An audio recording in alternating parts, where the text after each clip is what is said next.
so much for coming to today's session. We're really excited to be here. For those of you who might have attended last year's virtual SAEM 21 session, our goal was to really start acting on a lot of the things that we've been talking about. While it's been really rewarding to be helping to contribute to understanding the problems in our field of global emergency medicine, a lot of times we feel like we're just like talking about things and we're not actually moving to action. So all of you, by coming here today, thank you so much. I think you're part of like the actual steps that are needed to change. I'm not going to spend too much time because we really want to spend as much time on discussion, but I just wanted to say, so coming to the session, we actually plan to bring together like a consensus proceedings from this session. We'll obviously revise it after today's session, but you'll all be credited as contributors to a Decolonizing Global Emergency Education Toolkit. And this will be, obviously one of the main caveats to this is there was no virtual option for SAEM 22 this year, so that significantly limited the ability of our extremely important, if not more important, colleagues who are mainly based in low and middle income countries. So that's a huge issue that we recognize, and this is just one half of the discussion. And this will be continuing virtually with our colleagues that weren't able to come in person to this session today. So this is who benefits from global health education. We'll be creating an action list or a toolkit to decolonize global EM education. I have some of my wonderful colleagues and facilitators here. This is an interactive session. I do not claim, and I don't think any of us claim to be experts on decolonization. Actually, that's what we're looking to all of you to help contribute your experience, your understanding of what the problems that face our field, especially our field when we are educating whether you're a student, you're a resident, you're a fellow, you're a faculty, you're a senior faculty member, we are almost all of us involved in education of some sort, and we have changes that we need to make. Some of them are very uncomfortable, and we're hoping that this is an open forum where we can be honest with each other, really critically reflect at what we have been doing and currently are doing, and then look for ways that we can change, at least on the side of us, the majority of us, I think today are usually from the high-income countries. I know we have a few people that have been able to make it to this conference from other countries, but looking at it from our perspective and then how we can kind of include our collaborators in this effort. So I'm going to turn it over to Catalina. Oh, and just to introduce myself, I'm Steph Garbern, sorry. And I was going to have all of my colleagues also introduce themselves. Catalina, you want to go next? So, hi, I'm Catalina Gonzalez Marquez. I am a member of the Decolonizing Global Emergency Medicine Task Force, and contrary to popular belief, Stephanie and I are not the same person, and we actually live outside of a different Zoom room. Mona Lisa, you want to introduce yourself?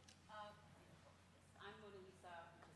I'm a member of the Decolonizing Task Force. I work at SUNY Downstate, and I'm really excited for all these. Shama? Shama Gonzalez. I'm at the University of Florida, Jacksonville, and I'm part of the Decolonize. Fahad. I'm Fahad Ali. I'm a resident at Brown, and I'm also part of the working group. Ahmed? I'm Diamond. I'm also at SUNY Downstate,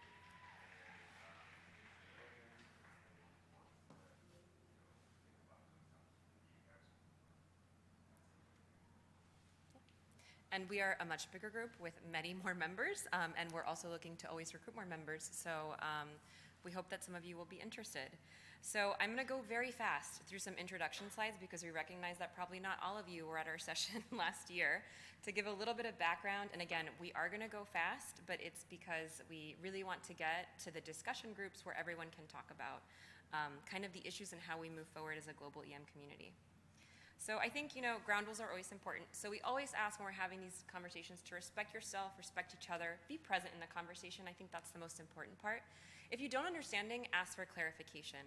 I think a lot of people get nervous because the language when we talk about things like racism and decolonization changes, but that's okay because we're unlearning and we're learning more as we go. Be aware of privilege. All of us possess positions of power and privilege, but we also have all been in situations where we've lacked power and we've lacked privilege. And I think we as a group are very cognizant of the fact that we represent high-income country institutions. We work in high-income countries. We have ties to academic institutions, so we have our own biases in this. But we want to learn together and learn with you.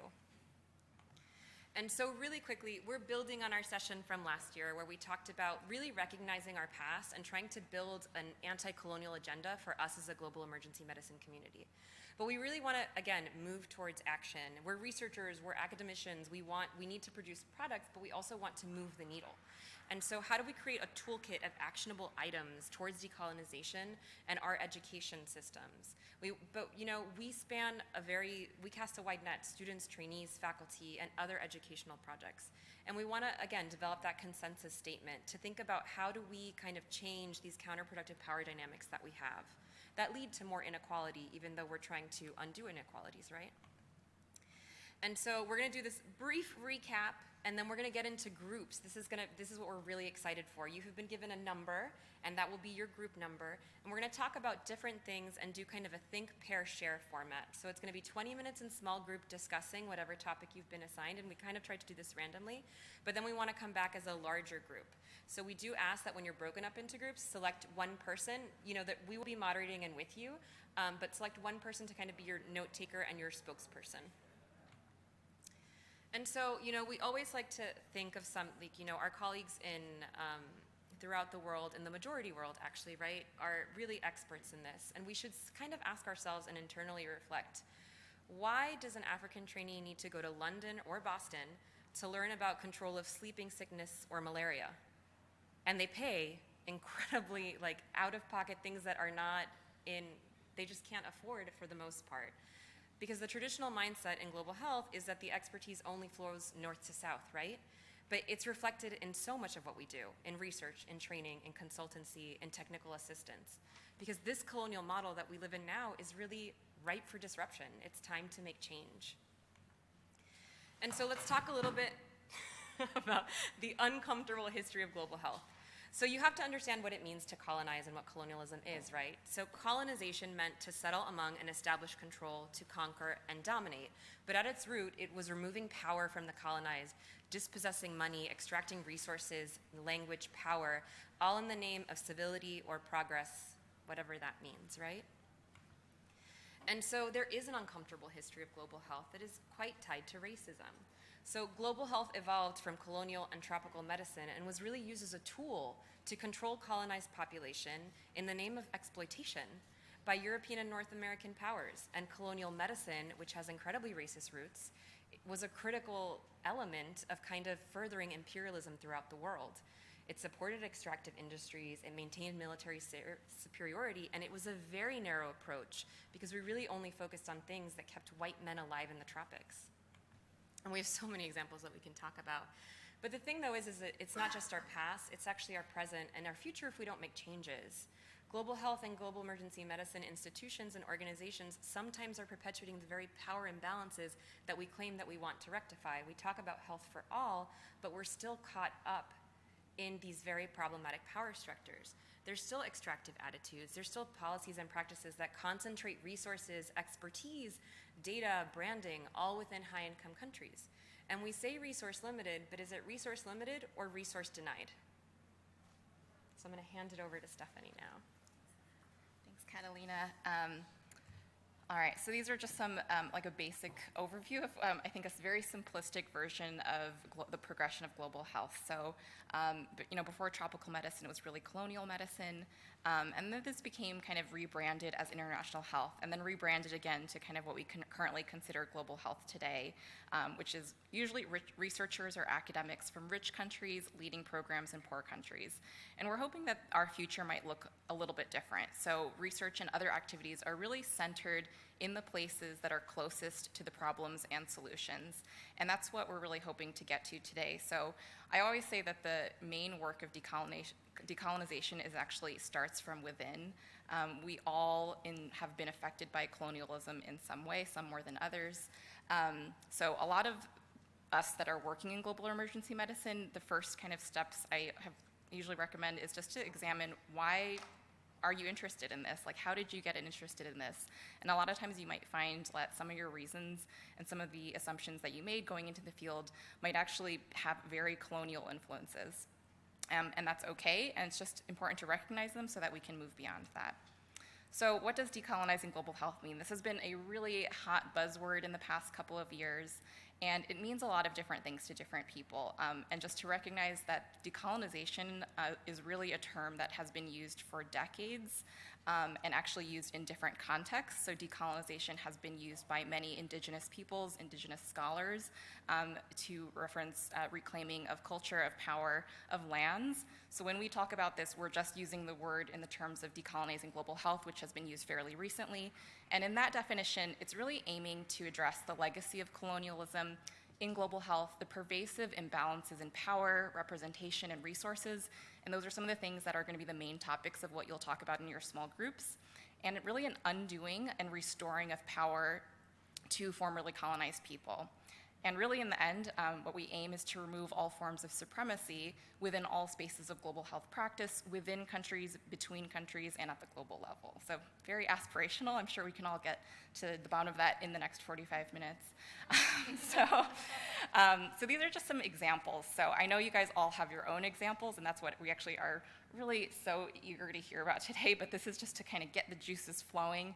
So some of the examples I think that we probably can think of in global health education. So there is a very unilateral flow of educational opportunities from north to south in general. Yes, there are exceptions to this, and they are increasingly more exceptions, but still considered an exception to be coming from the south to the north, for instance. There's just a significant lack of reciprocity. We talk about exchange and collaboration all the time, and often what we're actually doing is not actually an exchange. It's basically sending students, residents, trainees, or what have you, from a high-income country to a lower middle-income country. And those people often have disproportionate access to opportunities, to funding, to prestige, and that isn't offered a lot of the times to our counterparts. Some other issues in global health education. So one of the main things we'll talk about is just language. Language matters. So one of the main things is how we talk about the communities that we're serving. I have just actually in the past few days tried to talk about my work to non-global health people and have heard actually all of these three terms actually used still to reference the kind of work that we consider to be global emergency medicine. So heard the word third world just in the past 24 hours, developing countries, beneficiaries. Some of these are like newer that even that I've used before, like the word beneficiaries is super common in the humanitarian and disaster response field and is used by pretty much everyone. And a lot of the way we use language really impacts the implicit biases that we hold. Next is just about the role of students and trainees in global health projects. So one thing that I think maybe some of us may have experience with, my own personal experience getting interested in global health was actually practicing completely out of an appropriate scope for my level. And that's actually driven a lot of why I'm actually very interested in decolonization. Or are either unsupervised or undersupervised in clinical work. And also just we don't think a lot about the impact of hosting students and trainees from the global north on healthcare systems in the global south. And then in recognition of expertise. So something that I think we tend to see also is that we have often a less experienced trainee that will actually be sent on a supposed educational project of some sort. And oftentimes that person may end up teaching people that have decades of experience, especially local experience. And that's often considered the norm. And the people that get recognized often are not the people that really should be deserving recognition. So that's just to kind of give you some examples of some things that we want to do. So now you guys all have your handy dandy index cards. If you have not gotten a little index card, see Fahad up here so you can get in card, or just like try to put yourself into a group that looks like they have less people. So group one, we can have, so if you're just, we have 5 groups, and then we'll have you separate. You probably will want to move your chairs around, so sorry about the layout of the room, but get into a group, like assign your note taker, your representative, and then we'll tell you which topics that you're working on.